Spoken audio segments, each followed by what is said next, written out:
Salut, sunt Horia și mă gândeam aseară să fac un live despre efectele pe care le are acest ajutor pe care îl acordă statul asupra economiei în general și cum impactează acest ajutor prețul imobiliarilor, ceea ce ne interesează pe noi.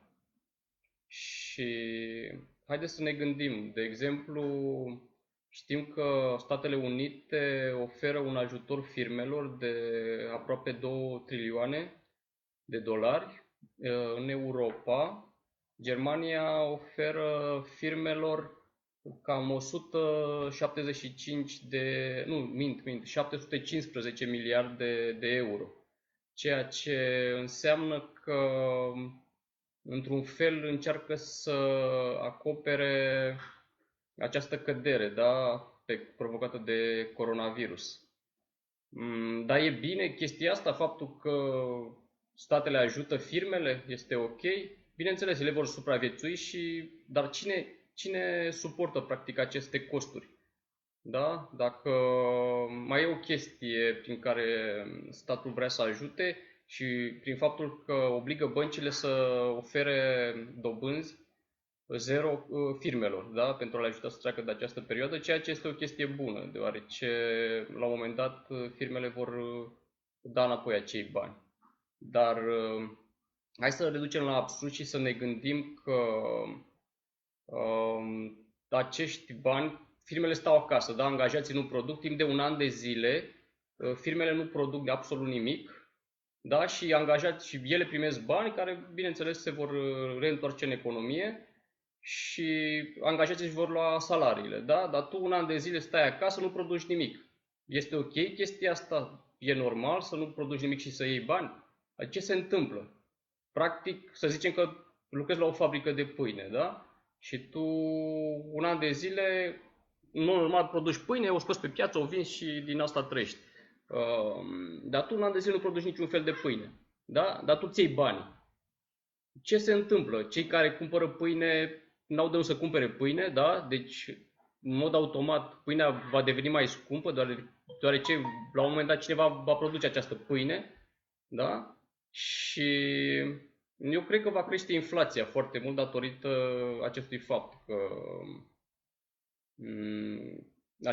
practic, acești bani nu se regăsesc în economie și cine suportă banii ăștia, da? Până la urmă tot, dacă îi suportă statul, până la urmă tot la noi se vor reduce. Este o chestie ok pentru antreprenori și, dar nu poți la infinit să suporți acești bani. Ok, hai să vedem cum afectează piața imobiliară faptul că statul ajută practic agenții economici. Păi, în primul rând, se regăsește, dacă ne gândim, de exemplu, că 94% din români sunt proprietari pe casele lor, în timp ce media europeană este de 64%. Deci, practic, pentru români, nevoia de a locui nu este o nevoie strigentă, da? Să zicem 6%. 6% este un procent destul de mic. Și faptul că din orașele mari unde se câștigă bani, practic angajații pleacă și nu mai stau în chirie și asta afectează investitorii care au cumpărat ca să închirieze, ei se întorc acolo unde au casă, unde nu plătesc nimic, da? Pentru că nevoia de bază practic nu mai există, ei nu mai au bani și se întorc. Asta afectează prețurile apartamentele, deoarece chiriașii vor scădea chiriile, da? Și implicit, după cum am mai spus, și investitorii vor investi mai puțin, deoarece nu vor mai da aceiași bani pe căsuțe, da? Pe apartamente. Ok?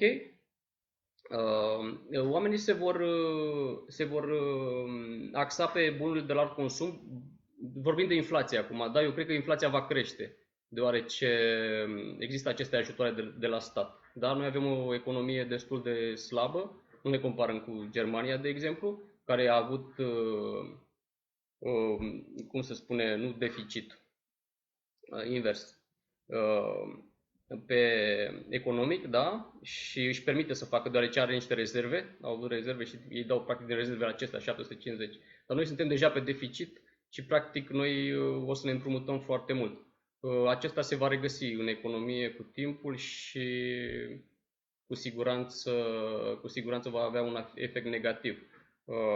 Mai spunea ministrul economiei din Germania că dacă criza va trece repede, vom asista la o scădere de aproximativ 5%, dar dacă va dura 3 luni, vom asista la o scădere economică de 20%, da? O recesiune în procente de 20% și aici vorbim de Germania, nu de România. Ok? Deci, să recapitulăm, ar fi prețurile la necesitățile de bază, da, la alimente, nu știu, apă, probabil la combustibil. La combustibil depinde foarte mult și de prețul petrolului la nivel internațional. Acestea vor crește, hârtie igienică, e la mod acum. Dar imobiliarele în România nu reprezintă o necesitate de bază și părerea mea că prețurile vor scădea. Nu știu cât de mult, dacă vor avea două cifre, pe fondul inflației s-ar putea și ale acestor ajutoare economice, dacă acestea se regăsesc în România și după cum știm în România statul se mișcă destul de greu în a veni în ajutorul agenților economici. Practic sunt puțin sceptic cu privință la aceste ajutoare, dar clar este posibil să găsim o contrabalansare și să nu afecteze așa mult prețurile, deoarece practic puterea de cumpărare va scădea, iar chiar dacă, să zicem, prețurile vor rămâne la același nivel, nu vom mai cumpăra cu banii pe care avem aceeași cantitate de bunuri. Da, deci la nivelul imobiliarilor e posibil să atenueze oarecum scăderea acestei ajutoare, dar în termeni reali, practic scăderea aceasta va exista și va fi destul de serioasă. În concluzie, ca întotdeauna este bine să ai bani ca să poți susține această scădere. Cei care nu au bani se află într-adevăr într-o situație mai dificilă. Deci cam asta ar fi. Dacă, nu știu, dacă aveți întrebări, ceva, vă răspund cu drag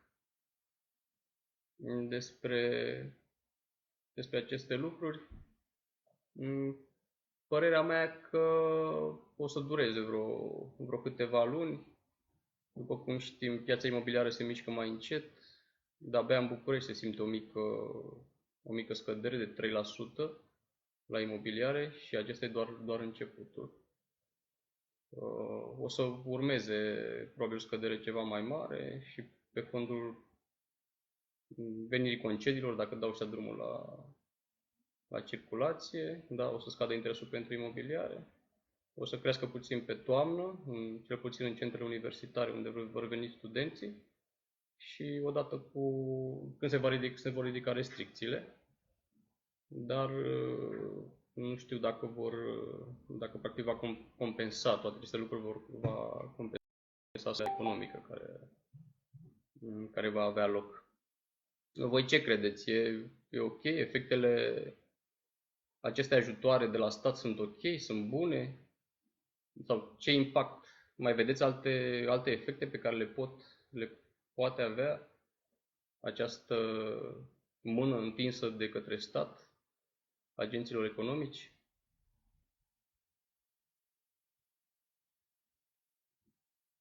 Ok?